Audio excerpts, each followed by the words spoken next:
Axé a todos que nos escutam, sejam bem-vindos a mais um episódio do nosso MangueCast, essa iniciativa do projeto CO2 Manguezal, da Fundação Vovó do Mangue. E hoje nós estamos aqui reunidos para poder trazer mais uma temática super importante para a nossa realidade, uma temática que fala sobre ancestralidade, sobre fé, sobre resistência, e que é o candomblé. Essa religião de matriz africana que está presente dentro da nossa realidade do país, dentro das comunidades tradicionais, comunidades pesqueiras, quilombolas, e é uma realidade muito viva e pulsante também da nossa Bahia.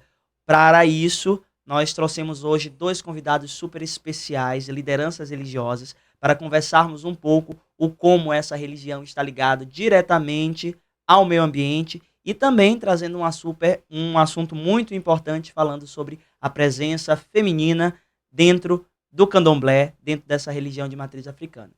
Como nós vamos falar de mulher, vamos falar de força feminina, podemos começar também com a apresentação dessa convidada super especial que está conosco, iniciando pelas mulheres, né?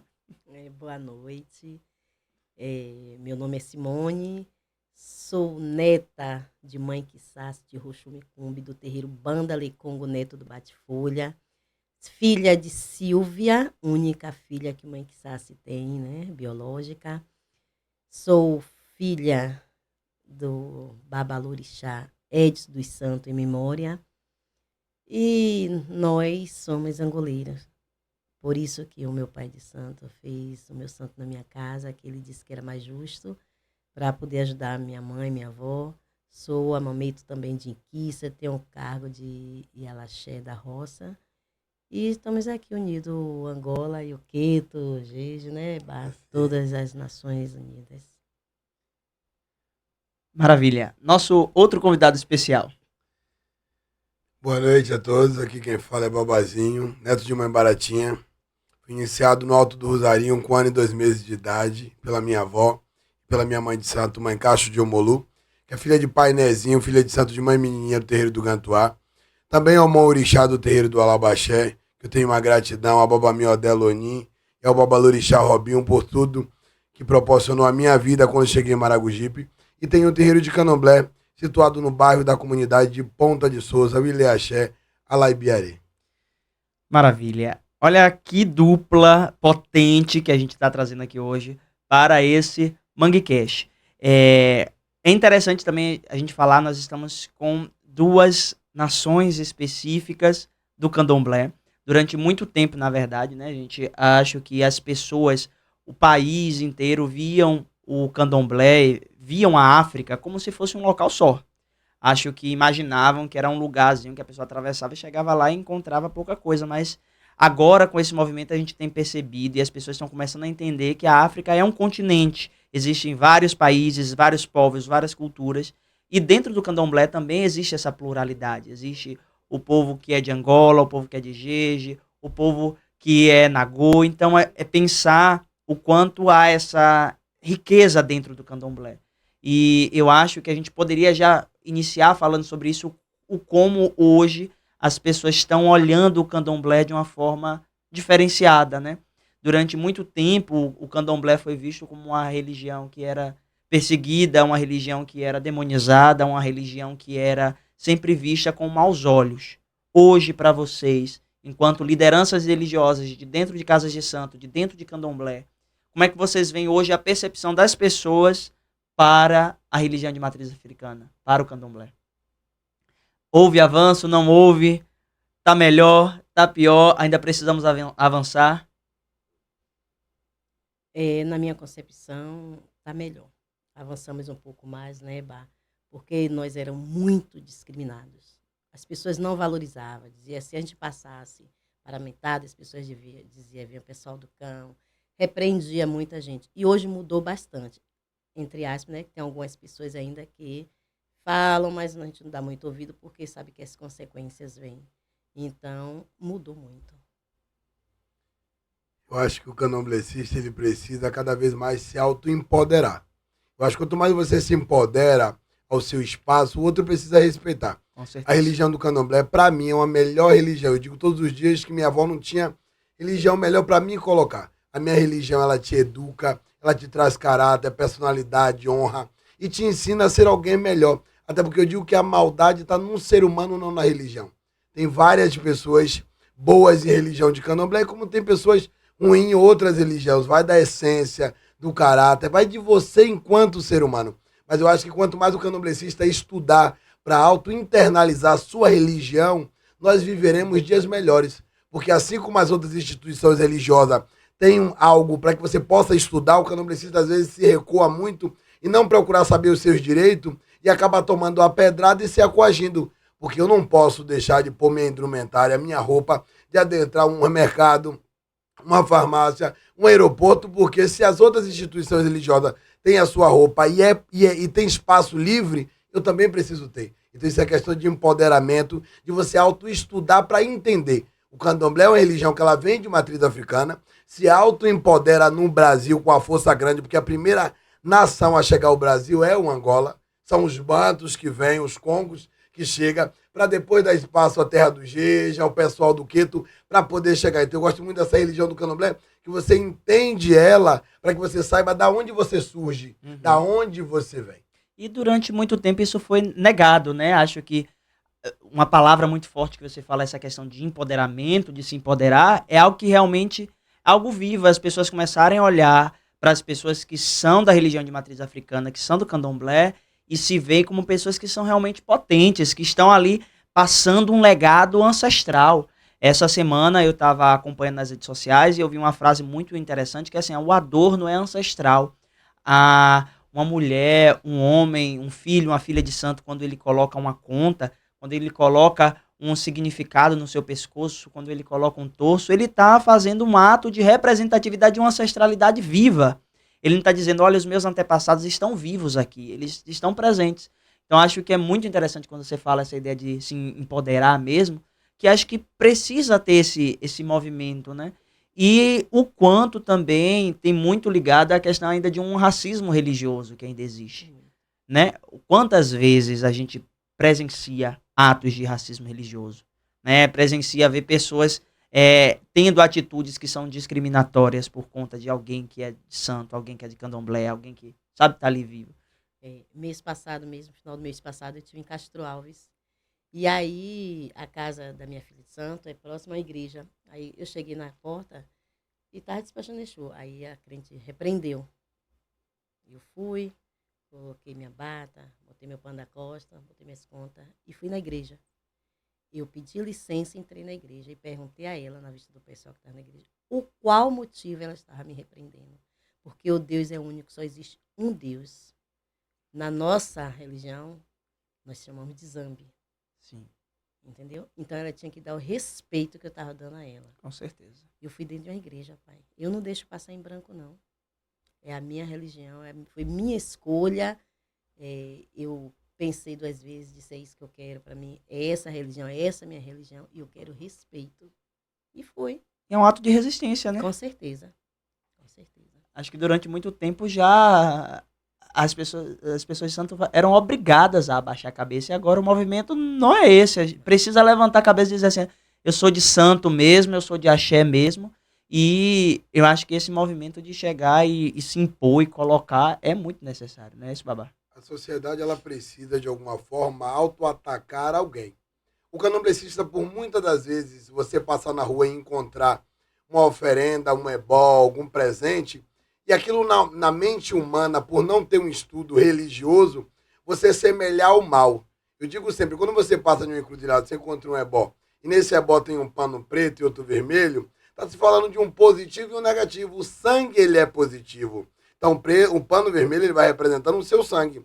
O preto é o negativo que a vida daquele ser humano estava. Então, por muitos anos, as pessoas verem aquilo e auto-julgar algo demoníaco, a gente não tem nenhuma divindade no nosso culto que tenha chifre nem rabo. A gente tem divindades ligadas à pedra, ao ocultar e a ferros. Então eu acho que quanto mais o candomblessista estudar, eu acho que existem vários eventos aqui na cidade, em outras cidades, que empodera muito eu tenho muito respeito, eu não gosto muito de falar, mas as outras instituições religiosas. Mas eu acho que as cidades olham muito pouco para o candomblessista. Verdade. E quando chega a hora do candomblessista, sempre é algo de qualquer jeito. E isso acaba nos trazendo uma localidade para que as outras instituições religiosas vejam a gente como nada. Porque se tem espaço para auto-apoiar as outras instituições religiosas, Precisa também ter marcha para o candomblé. Não é uma marchinha da praça. Às vezes tem eventos que eu não participo, porque eu não vou me igualar um pouco. Eu acho que a palavra Exu pra gente no candomblé, ela quer dizer esfera. Exu é o dono do mundo. Então, se eu não for pra estar em um lugar que eu possa me auto-empoderar e valorizar a minha religião, eu não vou gastar minha roupa, a minha conta, a minha energia, os meus ancestrais pra estar em um lugar que vai me resumir a um nada. Que parece muitas vezes que você vai ali só pra fazer uma apresentação e acabou, né? Pois é. Não é? Muitas vezes. Muitas vezes é isso mesmo. Acha que o povo de santo é aquele que você vai lá, que é bonito, que é porque se veste de baiana, vai lá, se apresenta e acabou. Só que a gente sabe que não é isso. É como você falou, você está levando uma ancestralidade para um local. Quando um filho de santo, ele bate paó, ele tá ali em um local, ele tá evocando a sua ancestralidade. Então, é um movimento que se precisa entender também, que o candomblé tá ali como essa esfera de algo que é vivo, que pulsa e que tem sua história, tem sua ancestralidade. Não é simplesmente a apresentação, não é isso? É a instituição religiosa que mais agrega com a comunidade. Tudo que a gente faz é pensando na comunidade. A gente mantém uma panela de caruru de 2.000 quiabo. O santo vai resumir ali em uma gamela, mas aquele quiabo é para a população. Se você levar ou não levar, você é obrigado a comer. Porque tanto os orixás, os vodum ou os inquice nos obriga a uma alta estabilidade alimentar grande para poder fazer. Qual é a outra instituição religiosa que tem esse poder de autocuidado próximo? Nenhuma. Verdade. E é sem custo, sem valor de custo nenhum. As outras religiões sabem muito bem. Se você coloca uma empada, você vai pagar. Sim. Se você coloca uma feijoada, você vai pagar. Nós fazemos a feijoada de Ogum para várias pessoas, principalmente os homens, e não tem custo. Entendeu? E o que eu percebo também é que assim, ó, o candomblé ele é essa religião que alimenta. É porque você vai para uma festa de boiadeiro, tem a comida. Se você vai para uma festa de Oxóssi, tem a comida. Se você vai para uma festa de Ançã, é algo que você alimenta tanto o orixá, tanto o voodoo, quanto o inquice. Você também alimenta essa comunidade e é uma comunidade viva. E quem é essa comunidade? Né? Nós do Projeto CO2 Manguezal, a gente atua diretamente com comunidades ribeirinhas, comunidades quilombolas, comunidades tradicionais. E essas comunidades, elas têm propriamente esse ato de querer unir, de querer estar junto, estar em comunidade. E o candomblé, a gente vê que é essa religião que acolhe, que alimenta, que prepara e que também, no nosso caso, está muito ligado com essa questão da natureza, né? Eu vejo sempre, há uma cantiga que diz que sem folha não há vida. E dentro do candomblé existe um respeito muito grande para com a natureza, né? Para com o natural, para com as folhas. Para você pegar e fazer a preparação de um banho, preparar algo ou um ritual, precisa de folha, né? Como é que vocês veem hoje a questão do envolvimento do candomblé com o meio ambiente, com a natureza?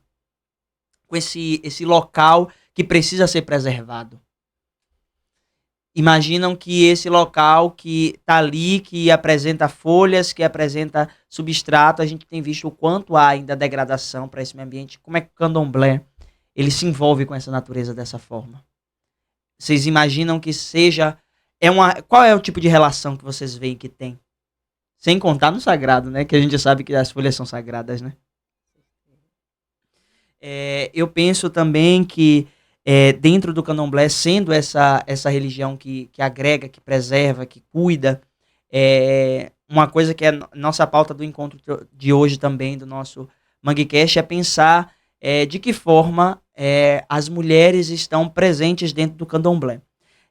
No nosso contexto de meio ambiente, nós temos uma figura, uma divindade, que apesar, né, como já falamos, que existem nações diferentes em que os espíritos podem ser invocados de forma diferente, nós temos a vovó do mangue como esse ser, essa divindade que protege os manguezais, que protege o meio ambiente. Eu sei que dentro da religiosidade da sua nação, ela também pode ser secretizada, né, porque o secretismo religioso está aí, tanto para com a Igreja Católica com o candomblé, mas também do candomblé com o candomblé. Né? Durante um processo aí, os orixás, alguns foram, né, ao chegar no Brasil, foram confundidos com os inquices eram chamados por nome de orixás, teve todo esse processo, né? Mas hoje, como é que você, Monakesi, vê a presença de Nanã? Quem é Nanã? Quem é esse ser, essa espiritualidade que protege os manguezais? Ai, Zumbar, né? Para mim é muito importante, porque eu sou formada em professora, mas não existe minha função. Eu sou marisqueira. Eu dependo da lama, eu dependo da água parada. E Nanã, a nossa avó, é o inquice mais velho, mais antigo do candomblé. E ela representa a lama, a água parada, o lodo, Pantanal. Então, para mim, ela é muito importante, porque eu piso, eu tenho o poder, a força de pisar na lama antes de eu entrar dentro do mangue. Eu faço minha reza, eu peço permissão para ela antes de eu ir mariscar. Então, para mim, ela é minha vida. Ela é vida. Ela é a mulher que protege a família. Porque se nós, marisqueiros, pescadores, não tivesse essa proteção, acho que nenhum de nós estaríamos dentro do mangue. Não tinha essa oportunidade de sentir aquela lama, aquele chão frio. Então, para mim, Nanã é tudo. E é emocionante a gente ouvir você falar sobre isso, porque o mangue é esse local também que oferece vida, né? É esse local que o pescador, que a marisqueira, que quando olha meio-dia, que vê os seus filhos, que precisa de comida, ela vai até o mangue, chega lá no mangue e encontra alimento, né? A gente não tem essa pessoa que vá no mangue que volte de mão pura. Não existe isso. Ela não deixa a gente voltar sem nosso pão de cada dia. Entendeu? Por mais que seja difícil uma pescaria, porque todo mundo sabe que é difícil você perder uma noite, você está o dia todo ali dentro do mangue, você volta com o seu alimento. Então, Nanã é a paz, é tudo pra gente. É um alívio grande. Aquela avó que Que ela acolhe, né? Que acolhe, cuida. acolhedora, com aquele amor, aquele carinho. Aquela velhinha que você sente aquele, assim, sabe, aconchego. E não tem nem como falar que Nanã e tudo na vida da gente. Maravilha, maravilha. E Abaim?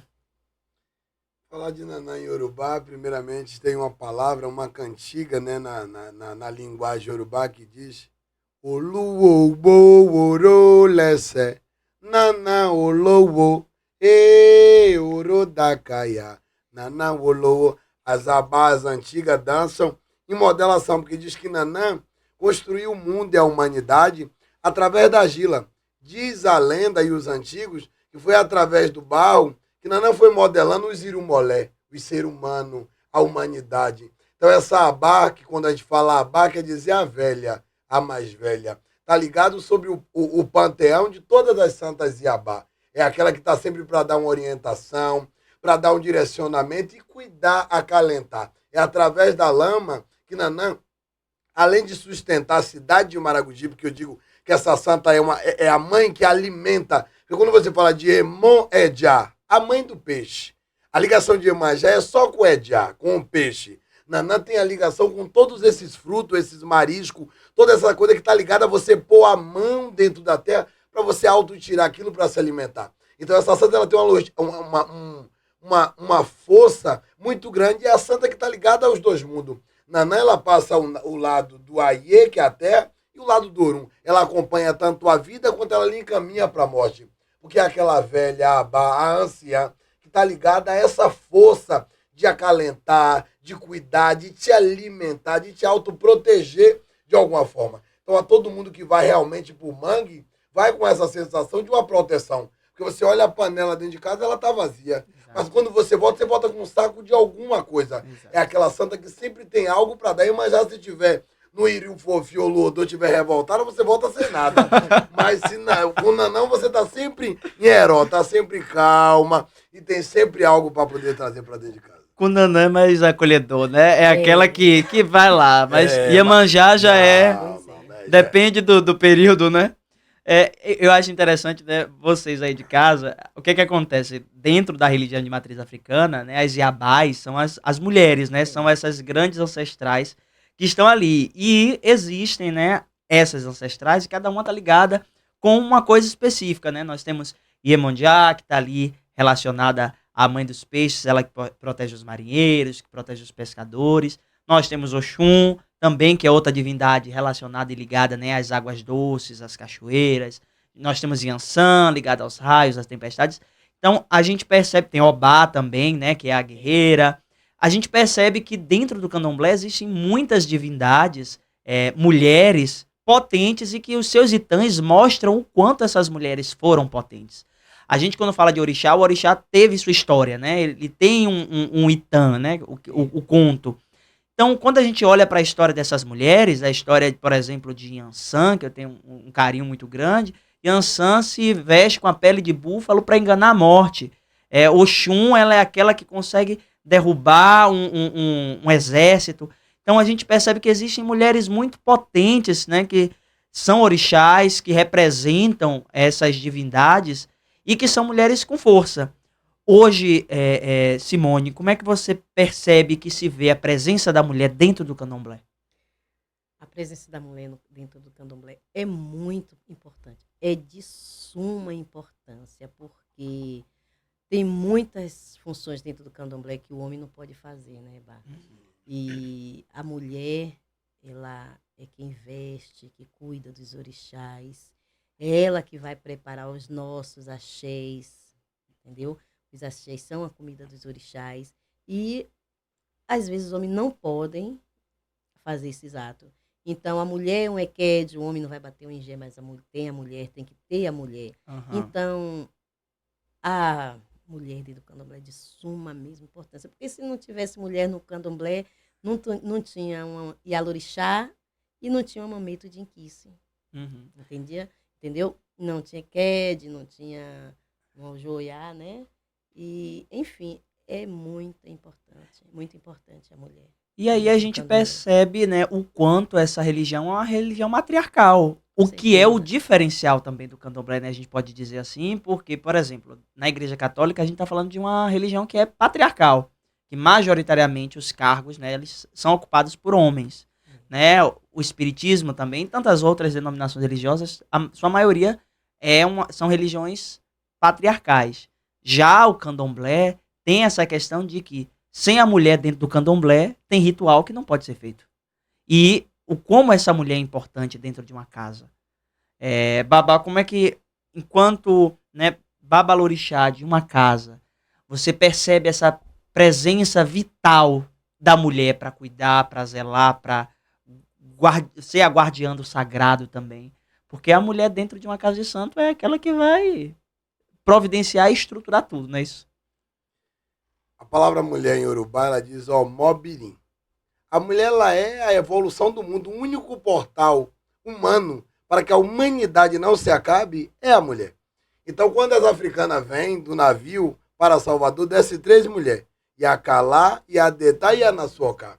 No meio dela só tinha um único homem. Então, o poder da mulher, o poder feminino dentro do candomblé é uma alta evolução. Porque uma casa de candomblé que ela não tem mulher, ela não tem evolução. Porque o homem ele só consegue gerar o Omadê, que é a criança, tendo a mulher para autocarregar no ventre toda aquela energia dos 9 meses para que possa gerar. Então eu vi a minha avó dizer que o dia que a mulher se acabasse, não acabaria só o mundo, mas em si acabaria o candomblé. Porque essa energia da mulher, da abá, da Omobirim é muito importante para que tudo possa acontecer. E a Iziabá, quando ela se une, tem uma cantiga africana que os antigos usavam muito para unir as santas mulheres, que eles viravam um dia com um dia, queria convidar, porque não tinha como convidar uma por uma. Então os antigos olhavam aquela casa de candomblé, lá na casa de minha avó eu vi muitas vezes isso acontecer, tem várias mulheres de várias outras santas no meio, e um homem parar e dizer assim, ó, seregue no seregue, aiabá no seregue, aiabá. Todas as mulheres precisam se auto-manifestar. Eu quero ver as mulheres. E você vê aquelas santas tomar a cabeça daquelas mulheres, toda em uma alta evolução, para que auto-internalizem que sem a mulher, sem a Ayabá, não tem candomblé. Então, primeiro, a sua forma educacional de começar, porque eu não iria me ousar passar na frente de uma mulher, saindo de um útero de uma mulher, sendo neto de uma mulher, para falar na frente, porque o candomblé é religião de alta educação. Tem uma palavra que diz rumbê. E não precisa você querer ultrapassar. O respeito é construtivo para você auto-idealizar o seu devido lugar dentro dessa religião e que estamos sempre atrás das mulheres. Imagine. E isso aí a gente percebe também, a gente quando fala de comunidade tradicional, né, de cadeia produtiva, a gente vê que a mulher, como fonte vital de tudo, ela também, a marisqueira é aquela que providencia tudo que existe em uma comunidade pesqueira. Você tá ali dentro de uma comunidade que vive da maré o tempo inteiro, aquela mulher que é marisqueira, que sai, que vai pra luta de manhã cedo, que volta, que dá o sustento para sua casa, muito parecido com o que acontece no candomblé, é ela que sustenta a sua família, né? E quantas mulheres marisqueiras a gente vê que são a razão do sustento, né, da casa, que são aquelas que provêm a vida, que vão até a maré, que buscam o alimento que traz. Agora eu te falar, quando eu cheguei aqui que eu vi babá, eu disse, ai, meu Deus, como é que eu vou ficar assim com babá? Eu tenho um rumbê, ele é mais velho no axé, então ele tem que falar primeiro. E se eu tenho um rumbê, eu aprendi que meus mais velhos são primeiro. Quando você falou, mulher, eu fiquei assim meio...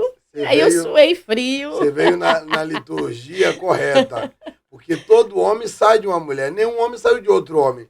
Então a mulher ela precisa ter o espaço dela de fala, até para autoconstruir e desconstruir a visão daquela mulher que tem que ficar dentro de casa. Você trouxe justamente uma logística da mulher que a marisqueira ela sai com autoempoderamento 4 horas da manhã, com aquela certeza de que ela vai trazer por muitas das vezes o homem, o ocó, ficou dentro de casa esperando. Uhum. E quando ela chega, ela vai autoescaldar, ela vai catar, e dentro daquilo que ela trouxe, ela ainda vai alimentar o próprio marido. Então a força da mulher, principalmente da cidade de Maragogipe, porque nesse culto da pesca, do marisco, com esse alto potencial de poder, a mulher ela tem um alto poder de um grande respeito, porque elas estão... Eu não tenho palavras para poder dizer, porque eu fico na porta do terreiro, às vezes eu acordo de manhã e eu fico analisando. E na minha mente, criado com uma mulher de candomblé, eu não tive infância fora de candomblé, eu não vivi outra religião. Então eu fico olhando aquelas mulheres vindo de lá para cá, eu disse, ali tem Yansan, ali tem Emanjá, ali tem Naná, ali tem Oxum. A mente vai trabalhando e você vai auto-internalizando um monte de mulheres guerreiras, se auto-identificando através daquele corpo, daqueles orixás. Exatamente. E como existe essa personificação, né? A mesma força que existe em Oxum habita numa mulher marisqueira. Que sai, que vai, que consegue o alimento, que traz, que alimenta seus filhos, que traz fartura. Babá estava falando, essa mulher que sai, pega o alimento, traz para casa, alimenta os filhos, alimenta o marido e ainda se completa. Sai, vende, ganha o dinheiro, retorna, compra a roupa do filho que vai para a escola, que se torna alguém melhor por conta de uma marisqueira que vive lá e que ganha o seu sustento da pesca. E às vezes até ajuda aquele vizinho que não trabalha, que não tem condição de trabalhar, então aí tem essa opção, né, delas ajudarem. Como é que a gente não vê a força de Yansan, de Iemanjá, dentro dessas mulheres? Existe. Então, acho que a gente começar a pensar de que forma essas mulheres estão se posicionando dentro dessa cadeia produtiva da mariscagem, dentro dessa cadeia produtiva da pesca, de serem empoderadas, de estarem ocupando seus espaços, que por muito tempo foi calado por nós homens, né, pela estrutura patriarcal, e sem contar que mulheres de santo, mulheres de candomblé, que por si só já são acolhedoras, né? Já abraçam, já alimentam, já guardam. Então, pensar como isso também é esse lugar sagrado. E o manguezal é esse local que oferece esses alimentos. Como é que vocês veem hoje o manguezal como esse lugar assim, sagrado para vocês? É sagrado perante a força que aquele local nos transmite. É um momento que a gente usa muito mais quando vai se auto-iniciar. Uma pessoa que seja de Zumbá ou de Naná. E é aquele momento que a gente vai precisar muito mais daquele momento ali. Por Naná ser uma velha, uma abá, uma anciã, a gente não incomoda tanto. A gente não tem tantas oferendas a se mandar. Porque, na verdade, a mitologia, quando você vai, minha avó dizer que você vai botar um balaio para Iemanjá, você tem que botar um balaio para Naná e um balaio para Oxum. Porque todas estão ligadas a um único contexto. Todas estão ligadas à água. Porque quando você vira em Yorubá e você fala Odoia, Odô em Yorubá quer dizer rio. Então, Naná mora dentro do rio, Oxum mora dentro do rio, Iemanjá mora dentro do rio. Então, toda essa ligação ancestral que essas santas carregam entre elas é muito forte. Então, Mangue pra gente é um local de respeito, mas um local de força. Porque para uma pessoa de Naná, nasceu de Zumbá, vai precisar passar pela a liturgia, pelo sagrado que tem que haver com a lama, Sim. com a argila, para que aquela vitalidade daquela energia da natureza possa se autofortificar a vida daquela pessoa. Que é um elemento primordial daquele santo que aquele orixá não vai abrir mão de ter. É como você falou na questão da folha. Na nação Angola fala sobre Insaba, na nação do Quedo fala sobre Euê. Euê é a folha que auto-revigora tudo para tudo acontecer. Vem através do Igui. O Igui é a árvore, que o Euê fica sobre ela.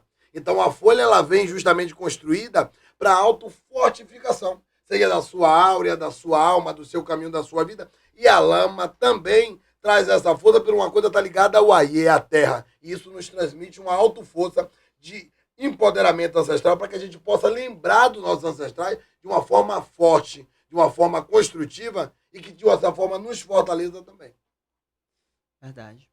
Sem contar também, Babá, quando você fala assim, lembrar dos nossos ancestrais, o como as pessoas, né, que foram que foram para essas comunidades ribeirinhas, né, que foram construir casas, eles tinham um respeito muito grande pela natureza, né? Construíam suas casas e viviam em comum com aquilo. Hoje a gente vê um processo muito diferenciado. As pessoas entulham, vão, destroem, maltratam e, de certa forma, estão ferindo o sagrado também, né? Porque se a gente destruir todo o Euê, se destruir todas as folhas, de onde é que nascerá a vida para dentro dos rituais? Né? Então é um processo de que é preciso se conscientizar também que esse espaço, esse local, o meio ambiente, o manguezal, é um local que necessita ser cuidado, preservado, pois é um local tanto de oferecimento de vida, quanto também de força, de ancestralidade, de axé. É um local que está vivo, né? Está pulsante. Né? E a comunidade, né, que você mora lá em Ponta de Souza é uma comunidade que eminentemente vive disso. Né? Quantas pessoas ali, marisqueiras, pescadores, tiram seu sustento somente do manguezal? Né? Então essas comunidades, de certa forma, estão ali presentes como algo que sobrevivem daquilo, precisam daquilo.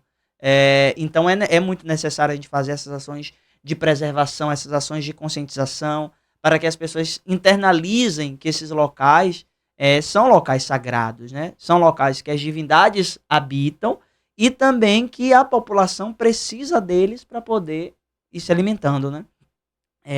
Isso é muito importante a gente falar e pontuar também. Enquanto uma liderança lá de Ponta de Souza, como é que você definiria a sua comunidade de pessoas, de gente que garante, que sobrevive do mangue? A força vital que aquelas pessoas têm de correr atrás de algo para si é muito bonita, é muito forte. Eu só acho que às vezes você só aprende quando você tem um estudo para aquilo. Eu acho que de alguma forma, seja o meio ambiente, que tem um órgão daqui da cidade que trabalha disso, falta a questão da palestra, do ensinamento, de você pegar aquelas marisqueiras de manhã e ter pessoas para explicar a eles que não dá para jogar um plástico ali dentro, que não dá para poder fazer.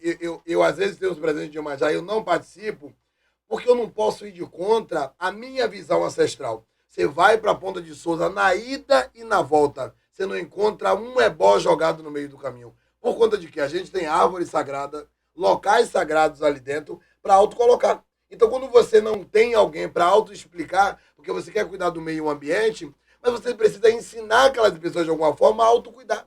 Então, se elas não estudarem ou tiverem alguém para trazer um ensinamento, elas não vão auto-entender. Então, eles têm um lado de correr atrás da espera que Nanã dê aquele alimento, mas por muitas das vezes é o lixo que vai lá e joga, e larga lá, e não entende que aquele marisco pode faltar em alguma época. Tem época que tem uma abundância muito grande. Tem época que você vai aqui no Iguatemi e você não encontra quase marisco nenhum. Né? Existe a revolta dos orixás. Sim. Existe a revolta da natureza por você tirar de algo onde você não preserva, você não cuida. Não existe placa sinalizando esse autocuidado para que aquelas pessoas que vão ali internalizem. Se eles não cuidarem daquilo, uma hora vai se acabar.